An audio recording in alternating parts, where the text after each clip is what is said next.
Heto na mga GSIS pensioners, bukas na po, August 8, 2024, araw ng Huwebes, ang e-crediting schedule para sa inyong GSIS pension ngayong buwan ng August. Yan ang ating pag-uusapan. Hold up.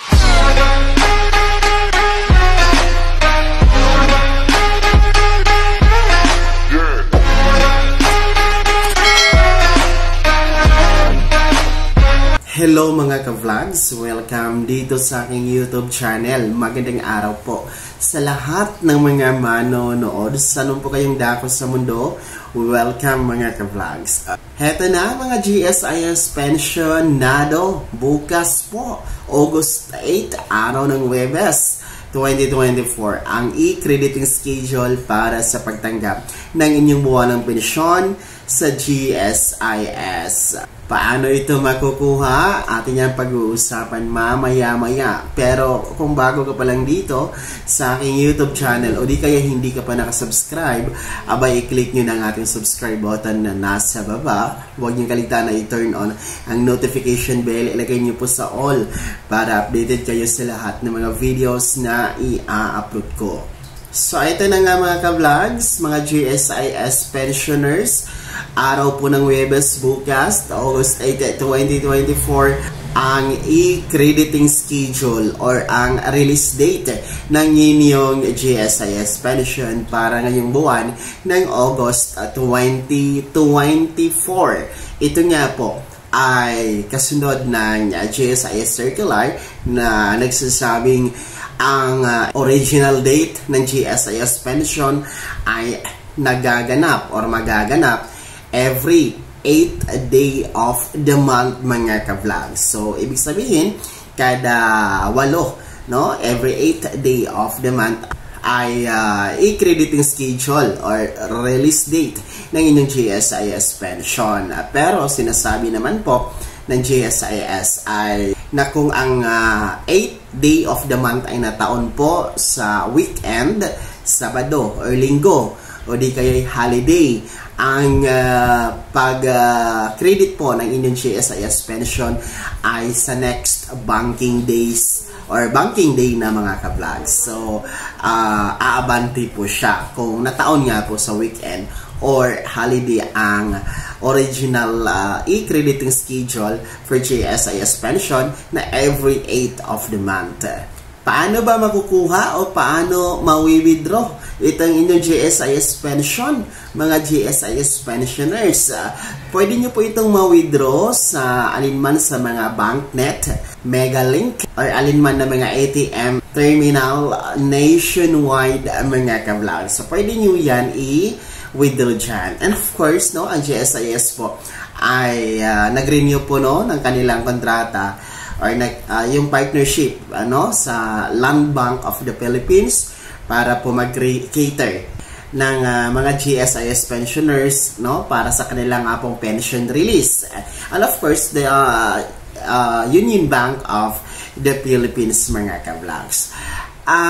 For in case naman po na sa inyong lugar, mga GSIS pensioners, ay wala pong Land Bank or wala pong Union Bank or wala pong any ATM machines, ayan, ang GSIS po ay meron naman pong agreement, merong kontrata sa M-Lolier. Yes mga ka-vlogs, no? Maaari po kayong mag-transact, mag-withdraw, mag-inquire sa M-Lolier, para sa inyong GSIS pension. Dahil meron po dyan tinatawag na point of sale or POS mga ka-vlogs, Pwede kayo dyan mag-balance inquire, libre lamang po. Pero kung mag-withdraw po kayo up to 4,000 pesos, merong charge. Malit lang naman, nasa 750 pesos. And then, kung ang i-withdraw nyo po ay nasa 44,000 to 50,000 pesos, ay nasa 62.50 pesos po ang charge. Maliit lang naman, no? And ang minimum po na pwede nyong i-withdraw dyan sa POS sa M-Lolier ay 100 pesos at ang maximum po is 50,000 pesos per day po yan mga ka-vlogs. Ayan. So, yun po yung mga paraan paano po makuha, paano po ma-withdraw ang GSIS pension. Uulitin ko po, bukas na po, no? August 8, araw ng Huwebes 2024, ang e-crediting schedule para sa buwan ng pensyon ng ating mga GSIS pensionado para sa buwan ng August.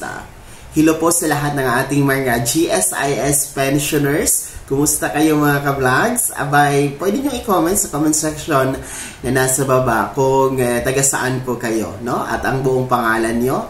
At nang atin po ma-shoutout kayo sa susunod na ating mga episodes mga GSIS pensionado.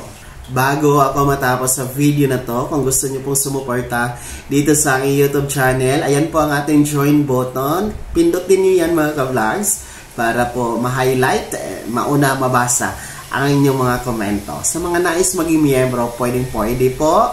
Marami tayong mga perks. Pindutin niyo po ang ating join button mga ka-vlogs. Sana'y naging gabay ang video na to kahit paano nabigyan tayo ng paalala at atin pong napag-uusapan ng mga mahalagang bagay-bagay na may kinalaman po sa pagiging pensionado sa GSIS.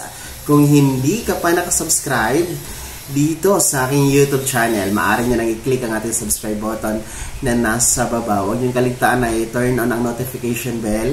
Ilagay nyo po sa all para updated kayo sa lahat ng mga videos na i-upload ko. Maaari nyo din i-like ang video na to.